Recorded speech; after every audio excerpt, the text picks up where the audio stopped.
Boa tarde. Todos muito bem-vindos. Vamos iniciar o papo de hoje numa troca muito amorosa e respeitosa. Não estou aqui como dona da verdade absoluta, pelo contrário, estou no papel de puro aprendiz, né? E toda vez que a gente pega um tema ou recebe um tema para estudar, diz muito mais da gente. É uma responsabilidade muito grande para a gente poder estar ajudando a organizar as ideias, né, junto a vocês, junto a todos os ouvintes, encarnados e desencarnados. O nosso tema de hoje é piedade filial, né? Se encontra no nosso querido Evangelho segundo o Espiritismo, capítulo 14, que tem o título Honrai o vosso pai e a vossa mãe. E aí, com esse título, Kardec separa, né, em subtítulos, na verdade, dentro desse capítulo, que são 4 subtítulos: piedade filial, quem é minha mãe e quem são os meus irmãos, parentela corpórea e parentela espiritual. Aí depois vem as instruções do Espírito, onde ele fala da ingratidão dos filhos e os laços de família. O tema hoje a gente vai ficar ali, vamos dar enfoque, né? A importância maior só no piedade filial, que seria isso, né? Como Kardec nos traz, e quando a gente lê também na Bíblia, que está lá nos 10 mandamentos, é o 4º mandamento, né, do Decálogo, que é honrar o vosso pai e a vossa mãe. E aí eu pensando como iniciar, porque eu acho que a gente, quando se prende muito à passagem evangélica, passagem da Bíblia propriamente dita, a gente tem uma dificuldade de entender ainda pela forma que é escrita, né? Que foi escrita lá atrás, naquele tempo, onde não tinha ainda muita evolução das próprias palavras, né? E a gente colocar hoje no nosso dia a dia, a gente sempre tem uma dificuldade, né? Porque é uma linguagem ainda que a gente acha um pouco rebuscada, muitas vezes, se dificulta mesmo. Então, eu resolvi iniciar aqui o nosso papo falando da importância da família, tá? Quando eu falo família, a gente vai se prender, né? Quando pega o título Honrai o vosso pai e vossa mãe, no nosso núcleo mesmo. É a nossa porta de entrada quando a gente experimenta a encarnação, a reencarnação, né? Através dos nossos pais. Então a gente vai conversar sobre essa importância e o papel da família, né, nessa trajetória evolutiva dos espíritos que somos, e o papel da família na formação do caráter e da educação da sociedade. Que a gente acha que não tem nada a ver, que não tem uma ligação, principalmente nos dias de hoje, né, que a gente abre a internet, abre o nosso telefone, conversa e vê através dos vizinhos da nossa vivência, uma dificuldade, talvez uma escassez da família, né, muito grande hoje. Na própria rotina do dia a dia, a gente hoje não senta mais ao redor de uma mesa para almoçar, para jantar, para tomar um café, né, está cada um pendurado no seu mundo virtual, que eu gosto muito de chamar de obsessor virtual, né, obsessor, né, que é o telefone hoje. E a gente acha que a tecnologia, a tecnologia ela vem para ajudar a gente, obviamente. Somos nós ainda dentro da nossa ignorância e da nossa falta de estudo, talvez, dessa dedicação da gente se melhorar como espíritos, como pessoas, através do estudo, damos uma importância talvez maior, mais material do que espiritual. E aí, eu peguei como base um livro que depois no final eu vou mostrar para vocês, que é sensacional, indico para quem quiser. É o livro da Joana Gianges, psicografado por Divaldo Franco, que se chama Constelação Familiar. Confesso que me chamou a atenção comprar esse livro pelo título, né, porque hoje está muito na moda essa questão da constelação familiar, e como todos os temas não aprofundados e não entendidos, eles são jogados para a gente, e quem não procura saber, de uma forma errônea muitas vezes.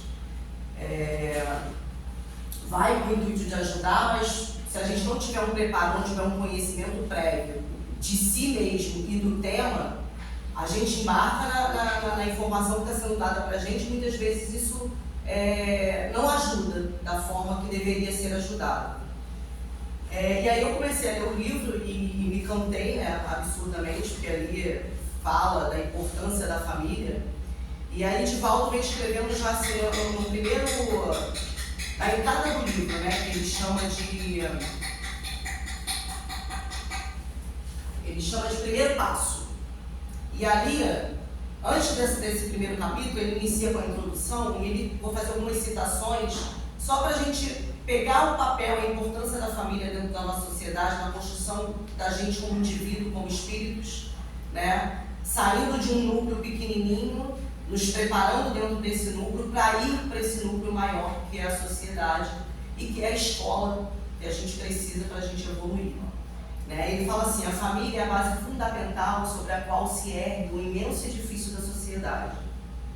Um pequeno grupo doméstico inicia a experiência da fraternidade universal, ensaiando-se os passos para os nobres cometimentos em favor da construção da sociedade equilibrada. Aí ele diz que o ser humano é estruturalmente constituído para viver em família, a fim de desenvolver os sublimes conteúdos psíquicos que já jazem adormecidos, aguardando os estímulos da convivência no lar para liberá-los e sublimar-se. E aí ele continua, né? Aí ele vem no primeiro capítulo, falando sobre, dando aí uma ênfase sobre essa importância da família aí pra gente. Eu vou sentar porque para ler assim, a cadeira ficou pequenininha, fica ruim. Ele fala assim: a família, sem qualquer dúvida, é o bastão seguro para a criatura resguardar-se das agressões do mundo exterior, adquirindo os valiosos e indispensáveis recursos do amadurecimento psicológico, do conhecimento, da experiência para uma jornada feliz na sociedade. A gente vai ver que o tempo inteiro ele fala da sociedade, a importância da família na sociedade. Ele usa a palavra, né? Nem sempre compreendida, especialmente nos dias modernos, a família permanece como educandário de elevado significado para a formação da personalidade e desenvolvimento afetivo, mediante os quais se torna possível ao espírito encarnado a aquisição da felicidade. O lar é o celeiro de bênçãos, no qual se coletam as informações e a vivência edificante, tornando-se o primeiro núcleo de socialização da criança, que aí aure as experiências dos ancestrais, adquirindo os hábitos que deverão nortear sua caminhada existencial. No lar desenvolve-se a afetividade, o respeito pelos direitos alheios, o despertamento para os próprios direitos, sem as extravagâncias nem os absurdos de atribuir-se méritos a quem realmente não os possui. Não, errado.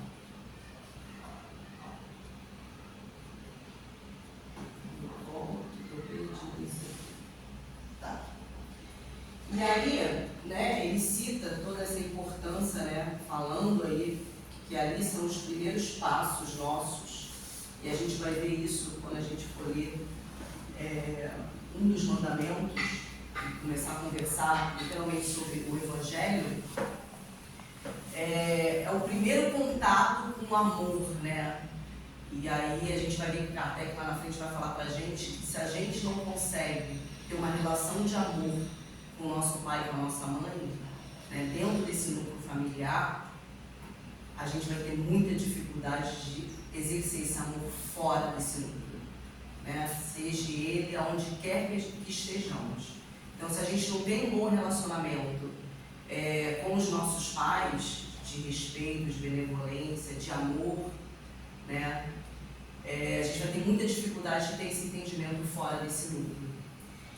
E aí, ele fala, né, que na família onde temos encontramos campo fértil para desenvolvermos todas as formas de vida, energia divina que tem o ser humano, apresentando-se em forma de consciência, de discernimento, de razão, de amor, de sabedoria. Ali é a primeira escola, é o primeiro processo de aprendizado que a gente passa completo. É ali nesse núcleo que a gente aprende o discernimento, que a gente aprende a ter a razão, que a gente aprende a amar, que a gente aprende a ter uma sabedoria para saber lidar com as situações dentro e fora dali, né? Com uma tranquilidade, porque a gente, quando erra dentro da família, muitas aspas aí nesse errar, a gente tem todo um acalor, um amor ali para nos sustentar, né? Mesmo que tenha ali os apontamentos do pai e da mãe ali, eles estão ali sempre. Nós estamos errados ou certos. E fora dali a gente já sabe que o peso e a medida é completamente diferente, né? O julgamento e a ajuda é outra, completamente fora desse amor, né? E aí, continuando aqui no livro, né, onde Divaldo coloca, que ele fala que a família, ele usa outro título também que eu achei muito interessante, ele fala que é o educandário familiar. E aí ele fala que a família é o resultado do largo processo evolutivo do espírito na extensa trajetória vencida por meio das sucessivas encarnações, né? Ele usa também um termo aqui, instinto gregário. Eu nunca tinha ouvido falar sobre isso, e aí eu fui pesquisar. Esse instinto gregário é a tendência que as pessoas e os animais têm de se juntarem, né? Deixando de lado seus interesses individuais. Então isso é inato na gente. Por isso que a gente, quando sai de casa, né, não é que não tenha, mas dificilmente a gente consegue se sentir completo sozinho. Parece que sempre falta alguma coisa, a gente está sempre agregando, ou no grupo de amigos, né, no grupo amoroso, a gente se junta com alguém para poder criar esse laço, ou esse grupo, né, para poder se relacionar melhor. A gente se sente, parece que mais confiante fazendo isso, né. Aí dessa forma ele fala que a família é o alicerce sobre o qual a sociedade se edifica, sendo o primeiro educandário do espírito, onde são aprimoradas as faculdades que desatam os recursos que lhe dormem latentes. A família é a escola de bênçãos, onde se aprende os deveres fundamentais para uma vida feliz. Quando o indivíduo opta pela solidão, termina sendo portador de transtornos da conduta e da emoção. E se a gente parar para analisar, sem olhos de julgamento, sem dedos de apontamento, quando a gente vê um espírito, uma criatura vivendo sozinha, se a gente tiver um pouco de empatia ali, de uma sensibilidade, a gente consegue perceber no olhar daquela criatura que falta algo, parece que falta um brilho, parece que está incompleto, parece que está sempre em busca de alguma coisa.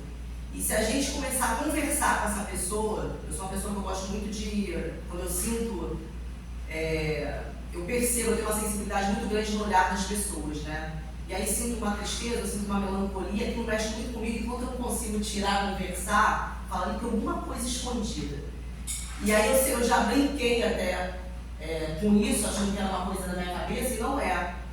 É algo muito além disso, né? Hoje, com a doutrina espírita, a gente consegue entender essa sensibilidade e usar isso de uma forma mais consciente e responsável. O poeta já dizia, é impossível ser feliz sozinho. Exatamente. E aí a gente vai buscar a história dessa pessoa, a gente vê que a pessoa está sozinha naquele momento, mas tem uma família, teve uma construção familiar, e provavelmente às vezes teve algum mal entendido, né? Por N questões não conseguiu ser resolvido, ou preferiu se afastar, né? Porque falta maturidade para a gente muitas vezes, para a gente se colocar no lugar do outro, ou entender o outro. É muito mais fácil a gente puxar para a gente, que somos ainda egoístas a esse ponto, de achar que o problema é sempre do outro e nunca é nosso, né? Que a gente está sempre pronto e perfeito para qualquer situação, a gente entende tudo, é o outro que não entende. E como que isso faz falta? Se a gente parar para analisar hoje, na nossa sociedade, nessa confusão toda que a gente se encontra, em vários momentos eu tento refletir, tento parar para analisar, né? Gente, que confusão é essa que a gente está vivendo? E se a gente se dedicar um pouquinho no estudo e começar a desmiuçar, começar a procurar, a gente vai ver que a gente vai parar na família.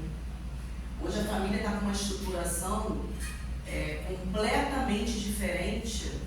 Posso falar da gente aqui que já está numa idade aí caminhada, que já veio de uma educação de uma geração onde existia um respeito, nem que muitas vezes foi imposto, né? A gente tinha medo dos nossos pais, eu pelo menos eu tinha isso, né?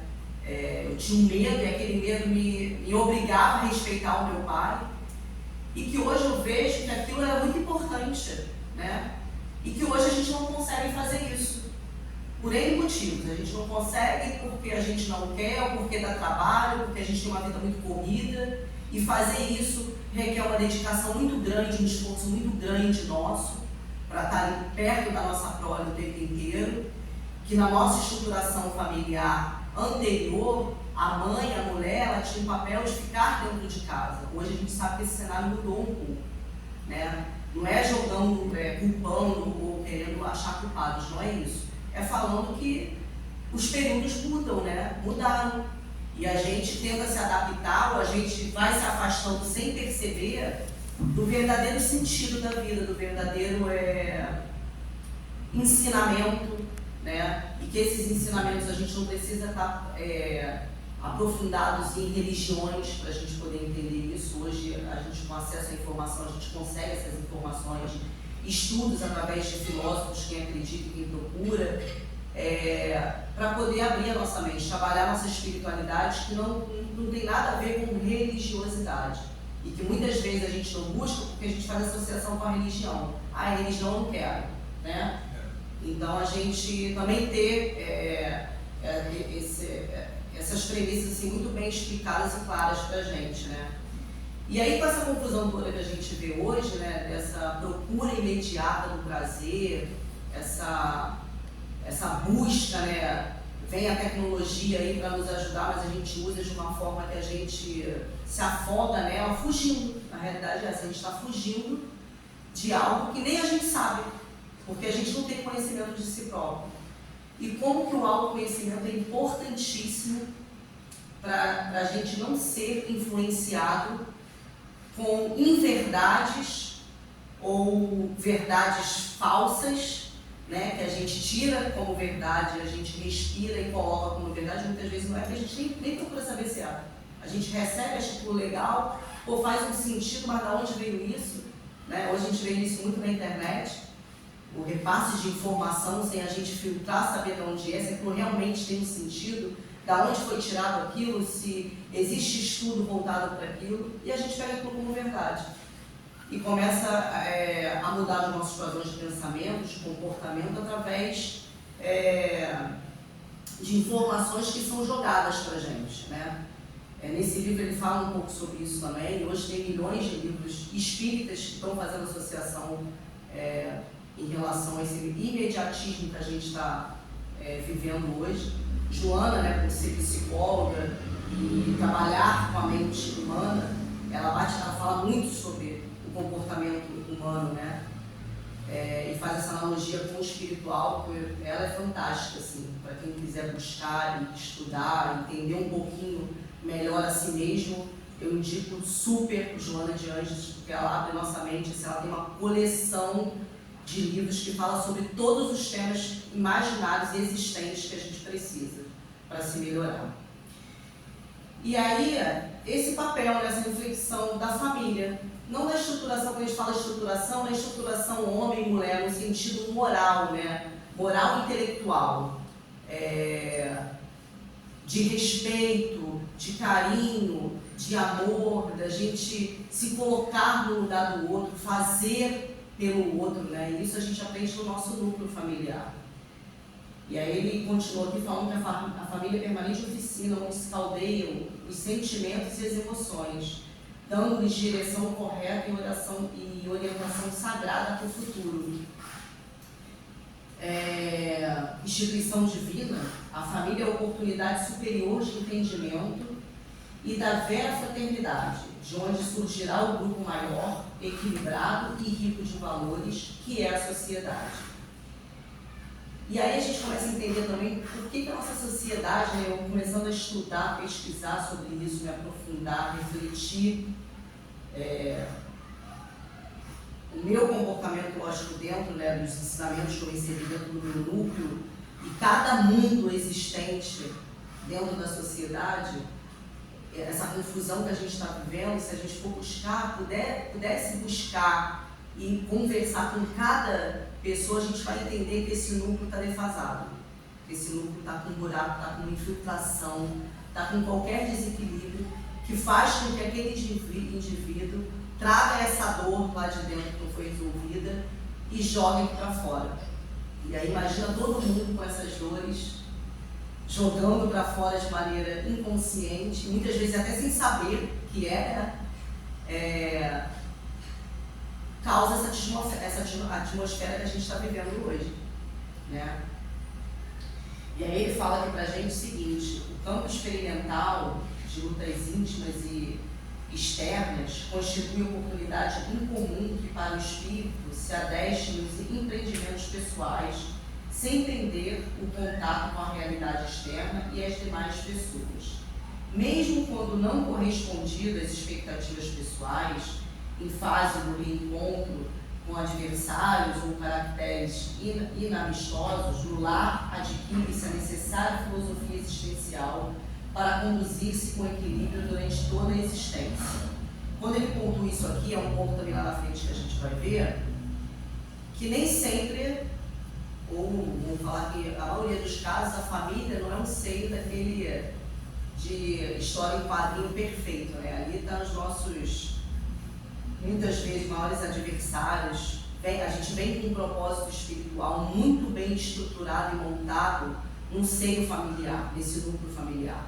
Ele não é aleatório, né? Deus está ali junto com a gente antes da gente encarnar, reunião de comum acordo, com todos os entes envolvidos ali, todos os espíritos envolvidos para aquele núcleo, para virem por livre e espontânea vontade. A gente sabe que tem casos, né, exceções da regra, que vêm ali de forma compulsória porque precisam, mas sempre tem ali os dois pontos, que é o pai e a mãe, né?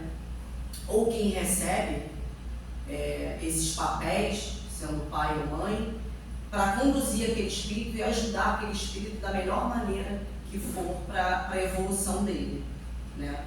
E a gente sabe que a maioria das vezes na família não é esse mar de rosas, né? É onde tem grandes agravos, onde tem as nossas maiores divergências, as nossas maiores dificuldades. Se a gente for conversar entre si, as histórias são muito semelhantes, as reclamações são muito semelhantes, né? Muda só o personagem. E aí, essa semelhança, né, das reclamações, isso é comum, né? Tem um porquê. Por que nós reclamamos das mesmas coisas, entre aspas, aí? É porque é ali mesmo que são trabalhadas todas essas questões morais, que desafiam a gente a cada minuto, né? E se a gente tem dificuldade de resolver essas questões morais dentro do nosso núcleo, ali que são as pessoas que a gente tem mais intimidade, mais afinidade, onde a gente mostra realmente quem somos, né? Porque a gente, quando sai desse núcleo, a gente fecha a porta da nossa casa, a gente bota o pé ali na calçada, na rua, vestidos, a gente é uma outra persona, né? Às vezes a gente consegue suportar situações fora de casa que dentro de casa a gente não suportaria.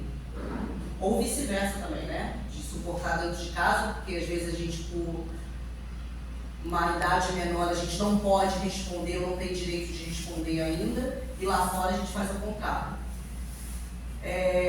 Então é muito mais fácil a gente aqui fora, a gente vestir uma máscarazinha, né, e fazer aquelas respirações, não, mas eu sou equilibrado, eu consigo não responder, e por dentro a gente está ali pegando fogo todo para responder ou revidar.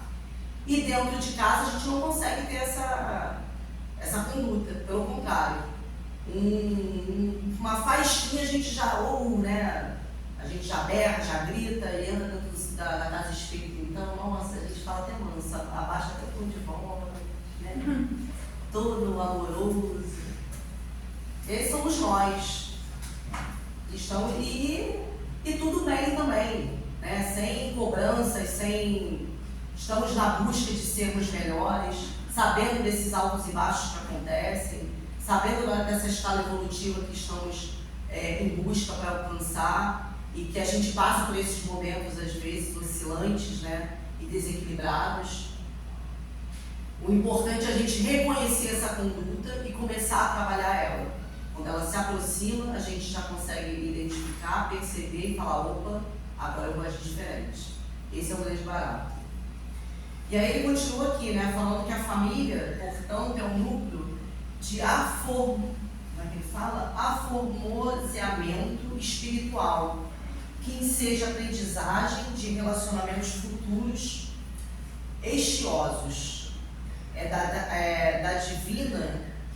Dádiva divina que somente através do amor o espírito encontra a plenitude, e a família é o local em que se aprimora esse sentimento, que se desdobra em diversas expressões de ternura, de abnegação, de afetividade. Com o treinamento doméstico, o espírito adquire a capacidade de amar com mais amplitude, avançando a sociedade que se lhe transforma em família universal.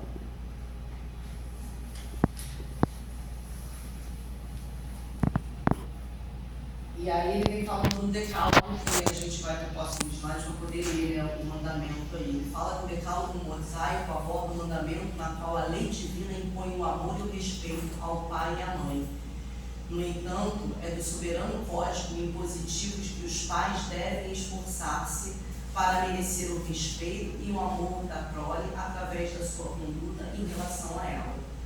Então aqui fica bem claro não só a responsabilidade, né, dos pais com os filhos, mas dos filhos com os pais também, né, que muitas vezes a gente ouve, ou às vezes a gente já até pronunciou, que os pais têm obrigação, né, para com os filhos, como se os filhos não tivessem uma obrigação para com os pais. E ali é uma obrigação mútua, na verdade, né? A gente, quando nasce ali naquela fase da infância, a gente sabe que precisa da ajuda, de orientação, de aprendizado. E os pais, quando chegam na idade avançada, parece que retrocede o papel, mas não é isso, né? O papel se inverte um pouco, muitas vezes, e eles precisam de todo aquele cuidado que a gente recebeu quando a gente era pequenininho, né? E que isso todos nós passamos por esse ciclo. A gente precisa dessa ajuda no começo, né? Até a gente conseguir ali, dentro de uma liberdade, conseguir se virar sozinho. E aí, quando a gente começa a descer a escada novamente, a gente precisa de ajuda para descer, né? A gente precisa para subir, quando está lá em cima a gente caminha sozinho, quando começa a descer a gente precisa da ajuda novamente. Então, até isso é de uma inteligência suprema, que a gente tem até dificuldade para alcançar esse entendimento, né?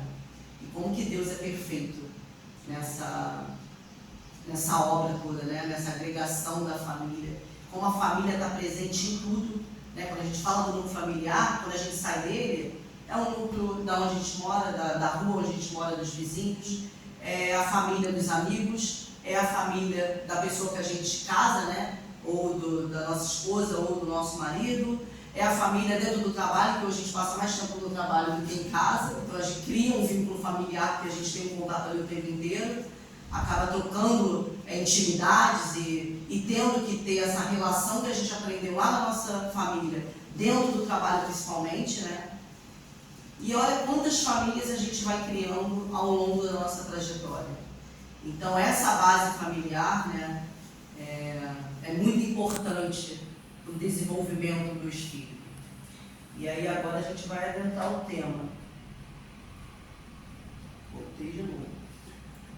Piedade filial. E aí o Evangelho segundo o Espiritismo, ele já inicia com essas duas frases aí, né, que são tiradas do mandamento, do decálogo de Moisés, que foi escrito lá quando ele estava lá em cima no monte, que diz o seguinte: sabeis os mandamentos, não cometereis adultério, não matareis, não prestareis falso testemunho, não fareis agravo a ninguém, honrai a vosso pai e a vossa mãe.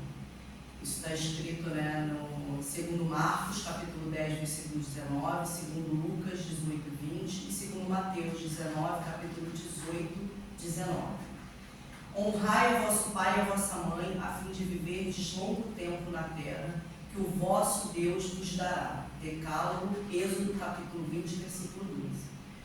Então, é uma premissa tão importante, né, quando a gente fala honrar o vosso pai e a vossa mãe, e quão profundo é isso, que veio escrito nas leis, né, nas leis mosaicas, e que, ao decorrer aqui do estudo, a gente vai prestar atenção e vai falar sobre isso, que é falado sobre o amor, né, quando Jesus vem à Terra e ele resume os 10 mandamentos em 2, não é isso, se eu não me engano? E um dos mandamentos é amar o seu próximo como a si mesmo. E aí ele, né, começa a discorrer aí no Evangelho, e ele pega essa frase: o mandamento: honrai a vosso pai e a vossa mãe. É um corolário da lei geral de caridade e de amor ao próximo. O Evangelho nos diz que honrar é uma consequência da lei geral de amor ao próximo. Não podemos amar o nosso próximo sem amar nosso pai e a nossa mãe. O termo honrai encerra um dever maior, ou seja, amais para com eles, o da piedade filial. Então, dentro desse honrai, né, que a gente já lê de primeira, a gente acha que é só respeitar. É respeitar pai e mãe. E vai muito além do só do respeito. Né? Ele fala aí da lei geral de amor. E não amor somente ao vosso pai e à vossa mãe. A gente inicia a nossa vida ali ao redor, né? O nosso primeiro contato é o nosso pai e a nossa mãe. São as pessoas que cuidam ali, estão nesse papel de pai e mãe, na verdade. Não necessariamente precisam ser os nossos pais biológicos, para desenvolver esse amor.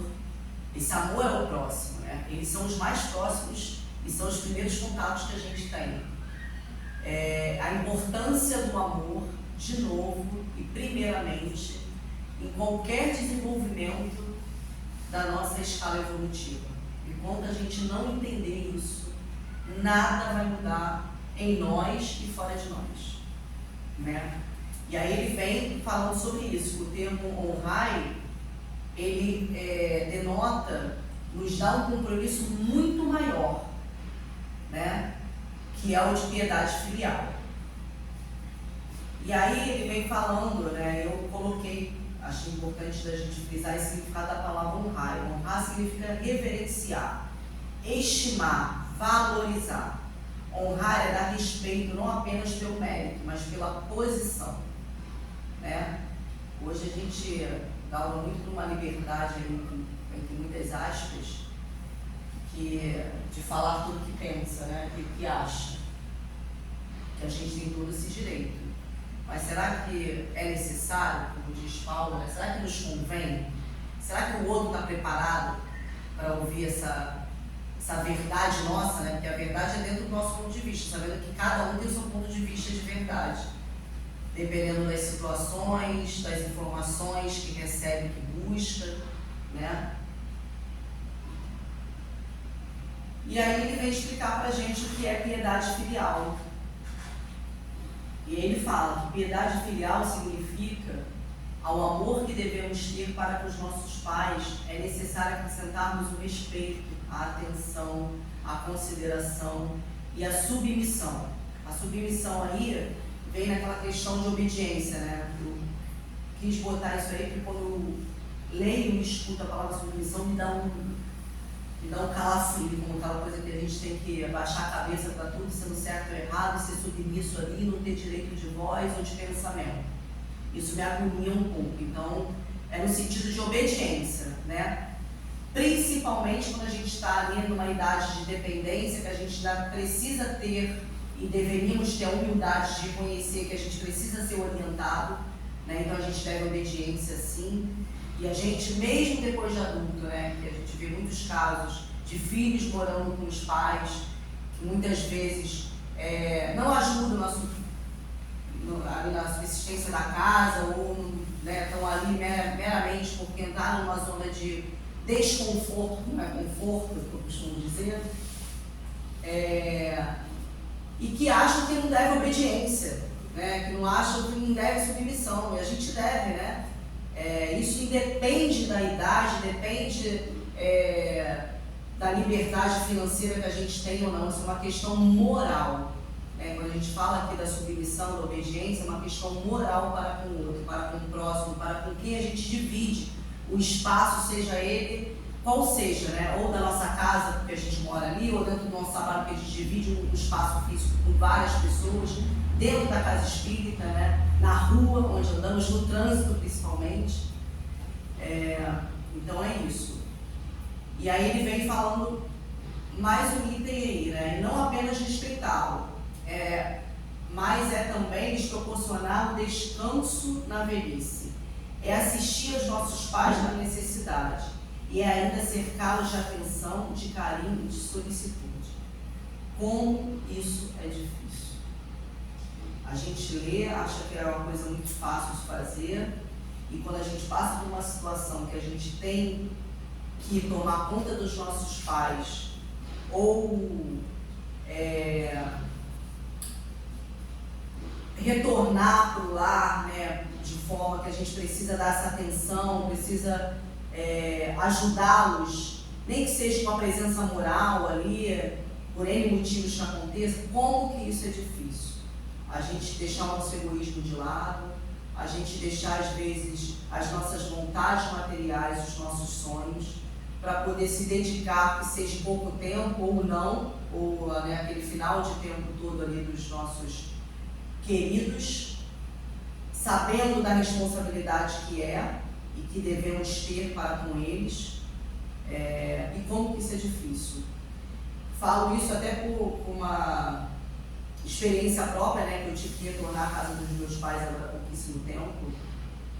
Falo pouquíssimo tempo, vai fazer 2 anos ainda, então é pouco tempo sim, né. Eu passei 20 anos fora, saí com 19 anos de casa, casei, enfim.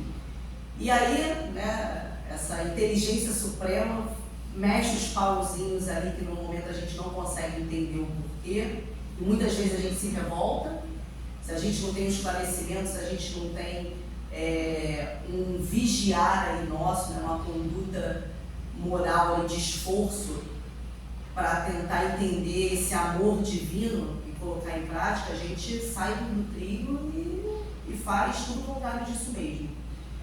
E eu tive que retornar à casa dos meus pais, e aí nesse inteirinho, né, meu pai desencarnou, 1 mês depois, quando eu fui para a casa dele, 1 mês depois meu pai desencarnou, e aí a ficha começou a cair.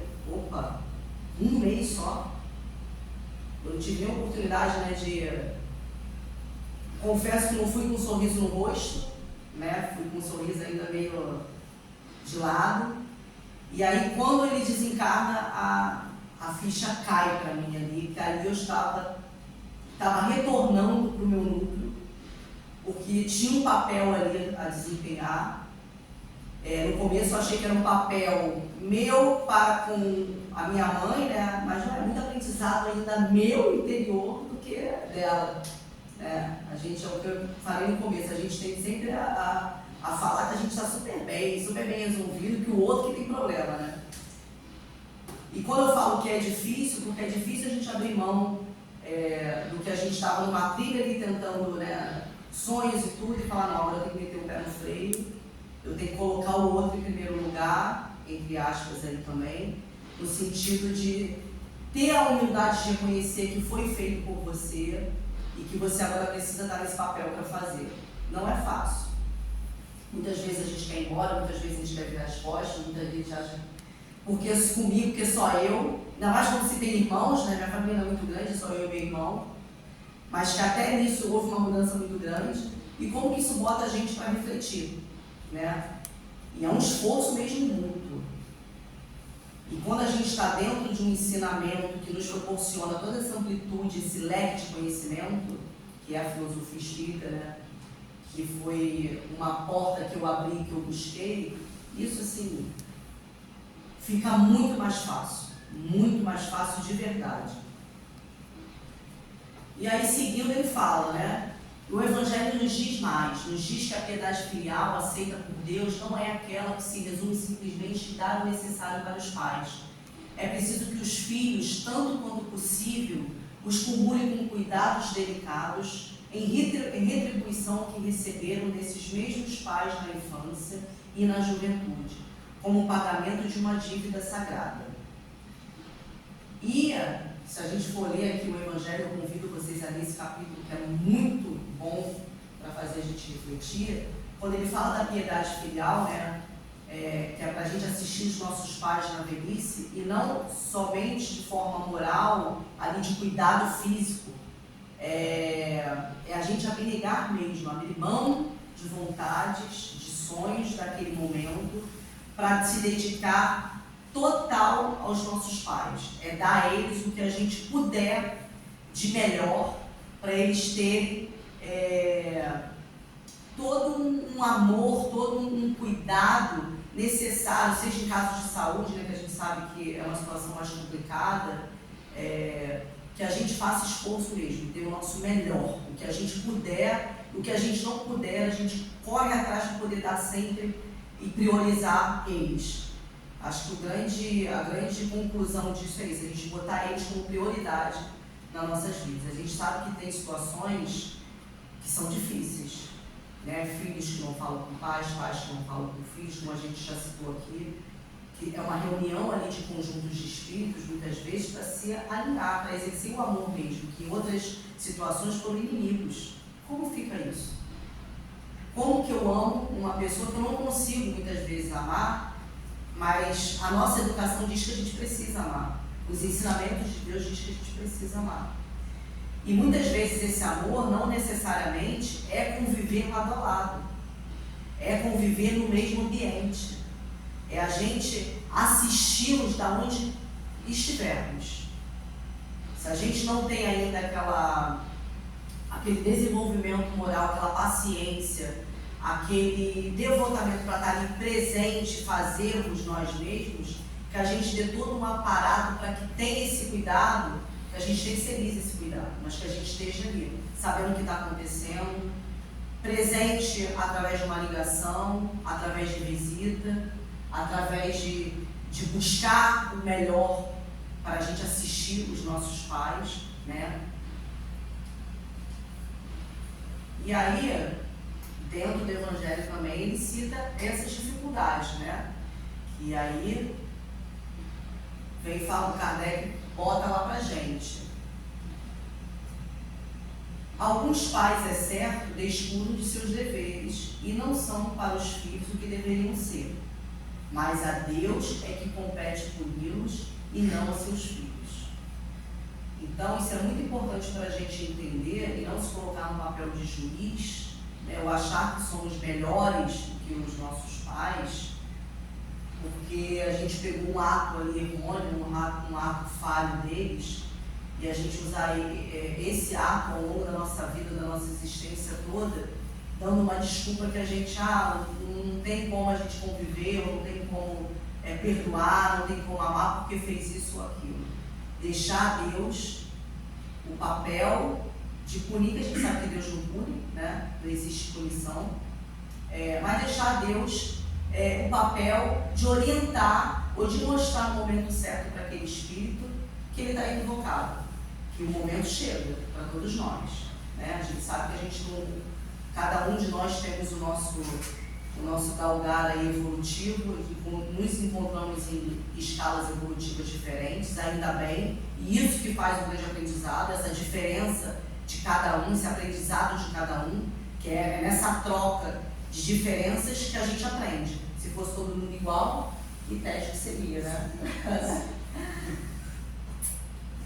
E aí, seguindo aí dentro dessa piedade filial, né? Aí eu fui lá no livro do Divaldo de novo, da Constelação Familiar, que aí ele cita também, né? Lá tem vários capítulos voltados só para essas dificuldades que a gente encontra dentro do núcleo, né?